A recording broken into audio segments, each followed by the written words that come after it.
What were you doing in 1995? I think I was at a station across the street, if I'm allowed to say that. If you are among the class of incoming college freshmen, you were being born that year. Every year, Beloit College releases its mindset list, a worldview of entering first-year students. To tell us about the class of 2017 are the list authors, Tom McBride and Ron Nief. Thanks for being with us today. You are calling this class a group of sharing generation. Correct. Why is that? Well, they share information. They're on Facebook all the time. They share knowledge. Their classrooms are often organized around these small work groups. They share themselves. They text all day. They text all night.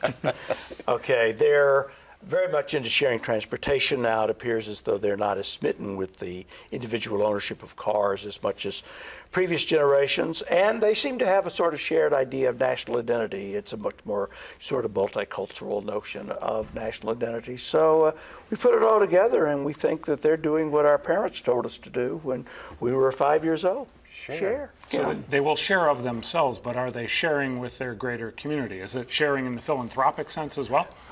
I think the spiritual side is definitely there, that they're not tied up with sectarian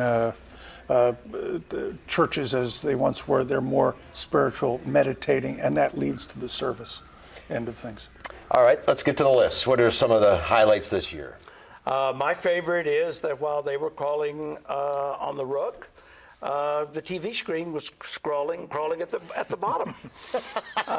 They were crawling, and the TV screen was crawling. They were having a race, and so the poor adults had to not only keep up with them, but also what was going on the TV screen, and the sports scores, and the stock report, and so forth. And so the great dubious world of multitasking was launched about the year they were born. Got any favorites of yours? Well, I think that one of mine is that they've grown up in an era where we have not known as a nation who our adversaries are. You go back to 9/11, we started a war not against somebody but against something. So the question more and more today in Egypt and so on, who are we backing? Who do we back this week? And who are the adversaries and our partners? For a lot of people, this makes them feel old. That's the idea. That's the point. Well, mission accomplished, that's for sure. A lot of cultural highlights, too, as well on this list. Yeah. For example, I like the M&M. Well, that's the one that we really put in there to make people feel old, because I can remember when M&M was, new and fresh and radical and Slim all Shady? that sort of thing. Yeah, exactly.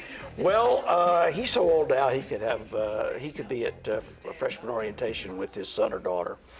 Wow. So Mickey Mantle has always been dead, for example. It's just, I think one of the things that we learn as we get older is that as we get older, for whatever reason, time really seems to gallop. Just when we want it to slow down so we can nurture those years that we have left, it gallops right along. And so, you blink and a generation is gone. How hard is it to put this list together? I mean, what kind of an effort goes into it? We start tomorrow next For year. next year?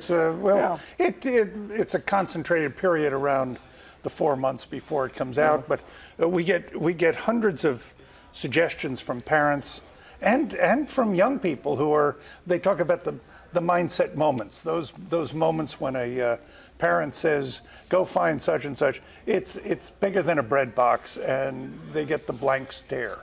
And what's a bread box? What's a bread box? A 45, is that a record or a gun? And the blank stare leads people to write to us, and the kid who finds the pogo stick and can't figure out how to plug it in.